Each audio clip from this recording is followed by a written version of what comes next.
Hey, how are you today? This is Josh Patrick, and you're at Cracking the Cash Flow Code. And my guest today is Maurice Thibodeau, and Maurice is my moderator in a study group that I'm in. He's a really interesting guy, so I thought he'd be a good guest to bring on our podcast. He has a company called Illumination Experiences, and I'm sure he'll tell us more about this as we get into it. But let's get started and bring Maurice on. Hey, Maurice, how are you today? I am doing, how am I? I'm excited, and honestly, I'm a little bit anxious because I've listened to a few of your podcasts, and I know you ask really good questions. So I hope I can deliver some value for your listeners. Well, I'm sure you could deliver value. The question is, can I ask some good questions? Well, I think if we partner together, we'll get there. Here's what I'd like to start out, because I think it's a really big deal, and business owners don't really think about this a lot. And in my experience, if you don't have it, you're never going to be successful. And that's resilience. So, I mean, that's a big thing in your world is resilience. I know you do a lot of coaching and you work with coaches, and I want to hear about your instrument a little bit later, but let's start there. So Sure. what are your thoughts on resilience? Well, I think, the current time is a perfect example of how important resilience is in an ever-changing environment. If anything I've learned about entrepreneurship and business is we can count on change. We can count on challenges. We can count on problems. So in that, to have resilience to get through them is really, really, it's essential. So when I think of like building resilient businesses to last, I think we're moving into a new era of what is needed to truly build resilience in business. And I think what worked in the past isn't gonna cut it in the future. And we can look at the data to look at, hey, the businesses that were built to last aren't existing the way the authors expected them to exist, and some of them aren't existing at all. And I think that has a reflection of how we're moving and changing as a society, as people, as what our teammates and what we expect from our work lives. And as that changes, the resilient business strategy needs to change with it. And I assume we're probably going to talk about some of that, but maybe I'll cap it there. So when you talk about resilience, I mean, for me, resilience is how do I handle adversity? And how do I handle change? Yes. Because those are the two things. Those are the two things which are constant in any business. One of the things I have a bunch of certifications, and one of them is the financial transition. So we talk about 4 stages of change, and the stage that requires resilience is passage, because passage is really messy. You've gone through an ending, you've been anticipating, and now you're in this very messy stage where you're trying to kind of break out the chrysalis and become a butterfly. At least that's my friend Susan Bradley's metaphor, and I like it a lot, so I use it. I love it. Yeah. And it is really true when I'm trying to learn how to delegate. I mean, I go to this topic almost with every guest I have, and it's kind of an interesting one for me because I think it's the skill private business owners need to learn, and very few ever do learn. And I think part of the reason is, and I'd like to get your thoughts on this, it's a kind of a long preamble to the word resilience around making mistakes and learning. So you have any thoughts on that? I do. I can't help but comment on the part of your I love the chrysalis analogy and talking about the passage and your definition of why resilience is important. So I just want to comment on that because when you think of that passage experience, what it shakes up in us as individuals is our safety. When we experience change, then all the questions of who we are and how we're going to be, they illuminate. And that can have a very adverse effect if we don't have a solid foundation. It can be really hard to step into that. And we see it in every change management situation and business on the planet that involves, right, teams, you're going to see breakages of performance, and you're going to see fear come in, and that creates a whole bunch of problems. So when I think of resilience, and then I'll try to bring it back into your question of delegation, and how do we okay, so I give me that question again. Give me your question on delegation again.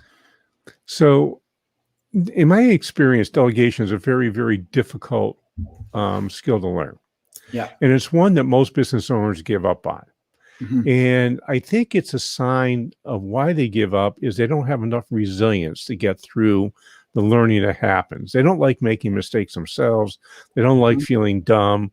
They don't like being out of control. And all those things happen when you're learning to delegate. And you really need to be resilient, in my opinion, to become a good delegator. And if you ever want to have operational freedom from your business, you have to learn how to delegate. This is not an optional skill. It's a required skill.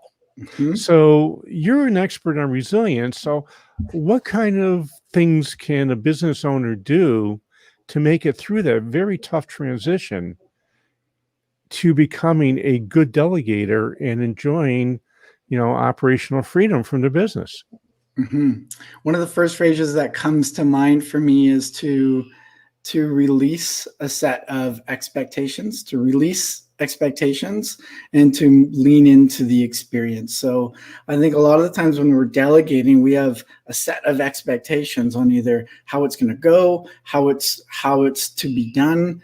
And that is a lot easier to manage when we are just managing our own world. When we are going and delegating that and looking to expand ourselves, it's really important to release those expectations and give room for that person to fail forward. So giving room, what does that look like? I think the best expression of that is to actually name it. When we actually name and give permission for people to fail. So it's like, hey, I'm going to give you X task, or I'm trusting you for this responsibility. And by the way, you're probably gonna make mistakes, and that's okay. And I'm gonna be here for you if that happens. I don't expect you to do it perfect the first time. So if anything, if we're gonna set expectations, let's set the expectation on the falters that are going to happen, not the expectation of a specific result, the way that you are going to do it or the way that you would want to do it. So I think there's a release of timing. So here's the other part about resilience is realizing that this is the long game. Sometimes when we think this is just quicker to do it on my own, that will kill delegation, because that may be true in the short term. But and I love your phrase, right? If we're moving towards operational freedom, that's a long game approach. It may take, depending on what the size of the task or the operation is, it may take weeks, it may take months, it may take years. And that is just like that passage that we talked about. It's like that passage takes time to move into the butterfly.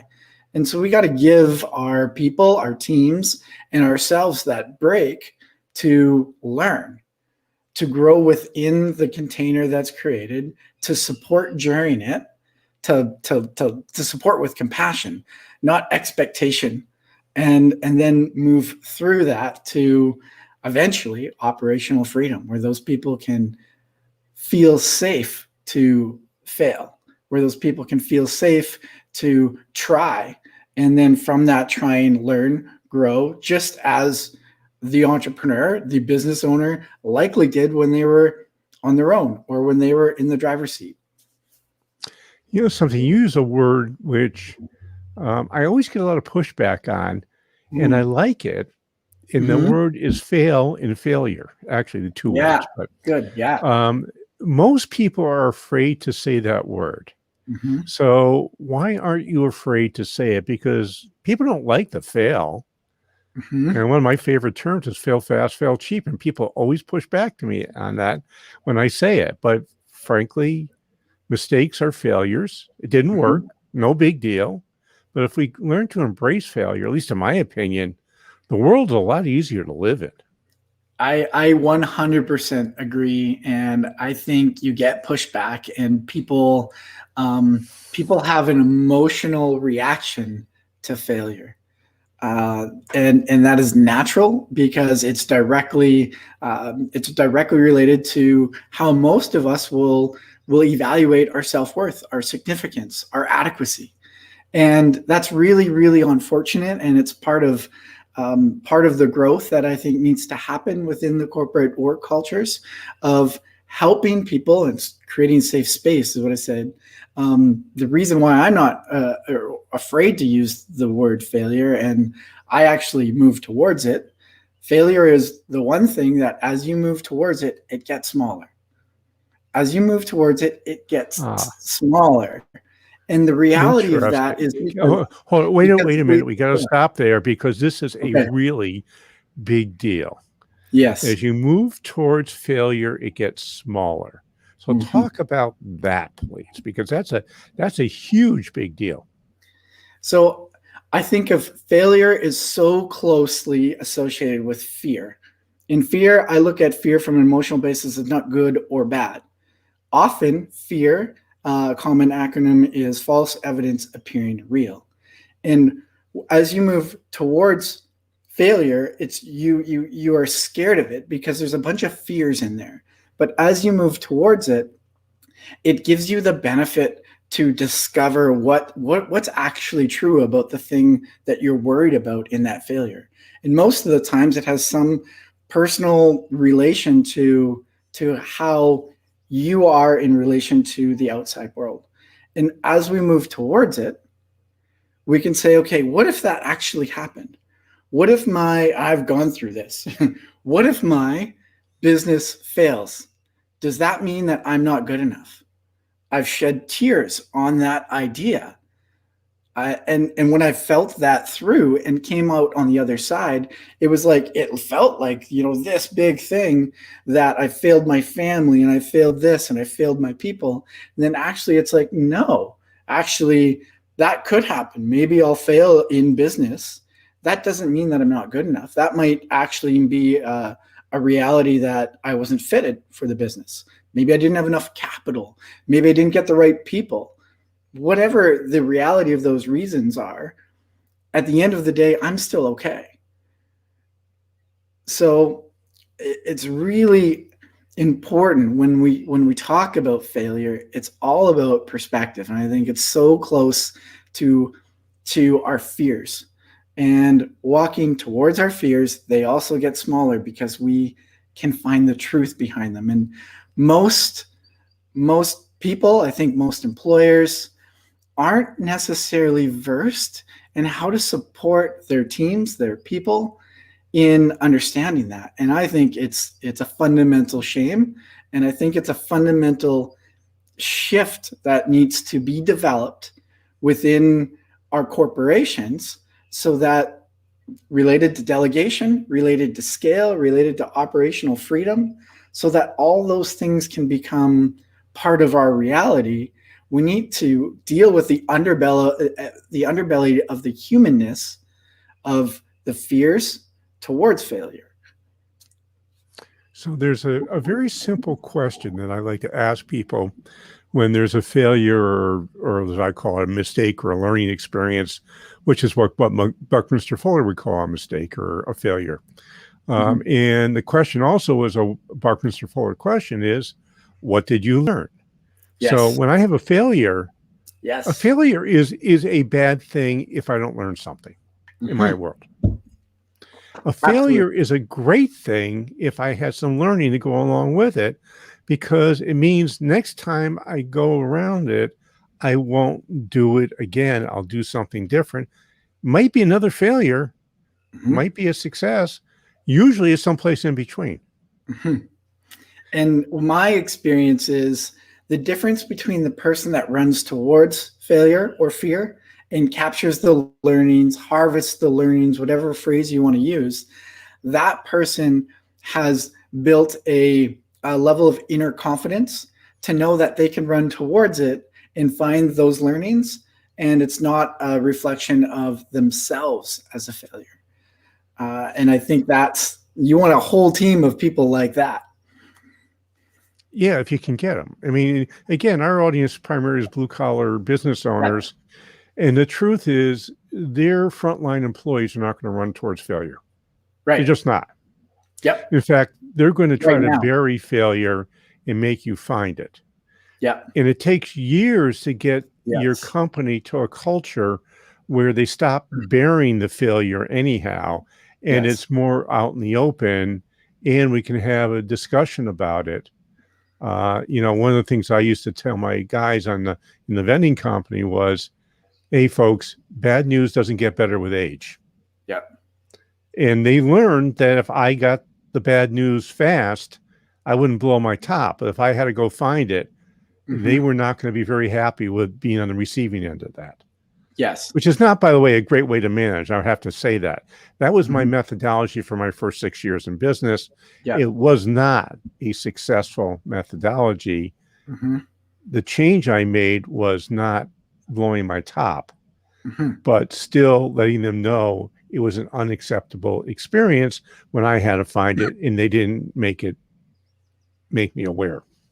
Yes. So, Maurice, we have about 5 minutes left, and I know you have an instrument you've been working on for a very, very long period of time, which you would like people to do. And if you're watching this on YouTube or Facebook, you can see the URL for that.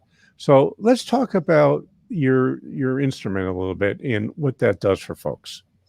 I absolutely want to do that, and I cannot until I respond. I'm going to try to do it in 30 seconds. I completely agree that most of your audience, blue collar workers, they're not going to run towards failure.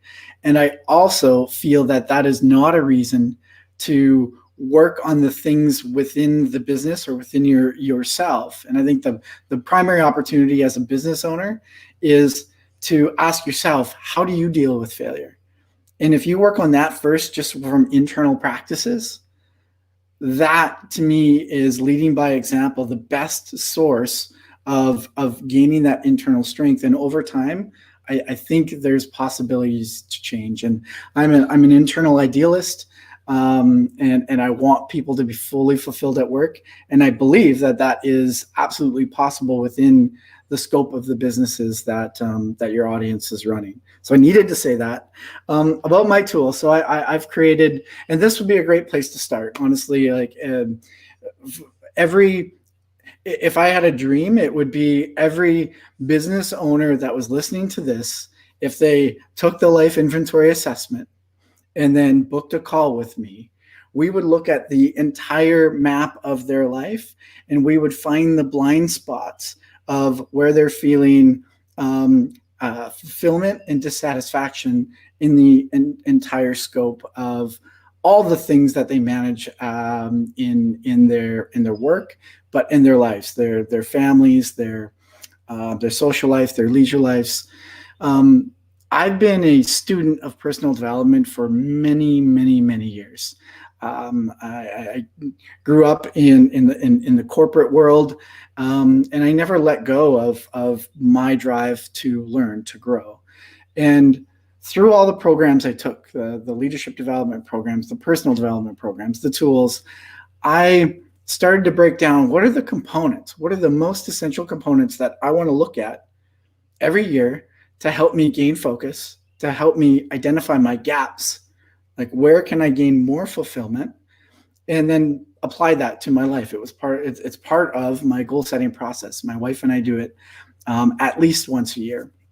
When I left my corporate job, I spun around. I'll say I was in that chrysalis phase of what's the most important thing that I can do. And what I realized was developing this tool in a way to make it accessible to others to go through.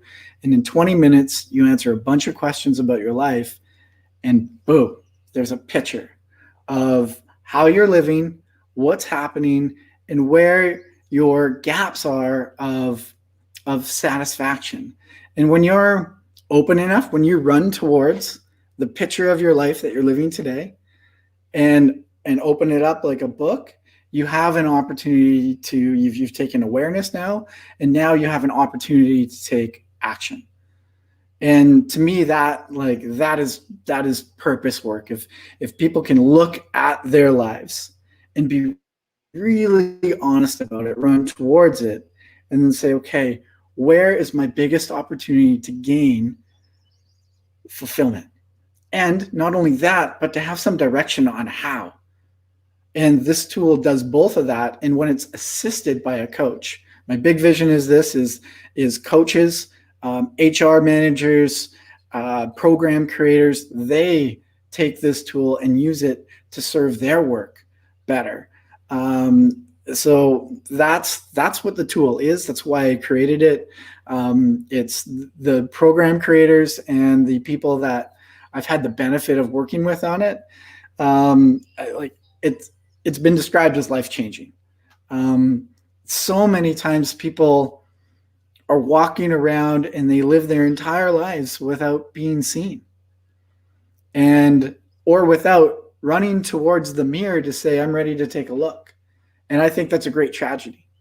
And this is a tool that helps us pull out what's happening inside and puts it in a way that we can actually look at it and a life map is created from it and say, oh, that makes sense. And then once that sense making is there, we move towards action and expression.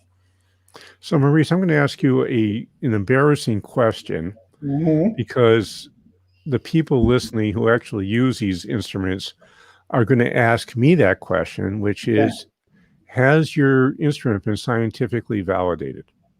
It has not. And this is a self-assessment. I've built it with the great assistance of the brilliant my partner, Dr. Douglas Tatarin, who is a psychologist who's been practicing for over 30 years. The reason why it's not scientifically validated is this is a self-assessment about your interior. It's not a personality assessment. It's not a strength assessment. This is going to look at the components of your life. So maybe over time, when I have thousands of these, there'll be a process of scientific validation. But at the end of the day, this is giving you a mirror. And I don't, how accurate is that mirror is as accurate as all the people that I've witnessed that go through it and say, oh, that makes more sense now. And that mirror is usually showing the blind spots. And the validation of that comes from within. It comes from you taking the instrument and be like, oh, I now understand that component of my life that was causing me a lot of pain and dissatisfaction. And it was either buried, or I understand this component of my life that wasn't in alignment. And now I know what to do. So that's what it does. And that's how it's, I would say, different than a lot of the personality tests that are out there. It goes a layer deeper in personal development. Okay, cool. So, Maurice, unfortunately, we're out of time, and I'm going to bet some people are going to want to find you and find your instrument. So, for those who are listening and not watching us on YouTube or Facebook, how do they do that? You can find me at illuminationexperiences.com. So that's illuminationexperiences.com. They're all my programs. You can get to the instrument there. I've got some free resources, a free life health quiz. You can join my subscribe to my newsletter. All that stuff is right there. Cool. And just to let you know, experiences ends with an S, not an E for this. Right. So it's www.illuminationexperiences with an S /LIA for the instrument. Yes. And I've got two things I'd like you to do. First, this is something I ask every single episode, and please do this. Go to wherever you're listening to this podcast and give us an honest, and I mean honest, rating and review. If you love us, say it. If you hate us, and I hope that's not true, you can say that too. I might cry a little, but I'll probably get over it. And the second thing, which is actually really cool, is my second book is now out in the wild, and you can get it.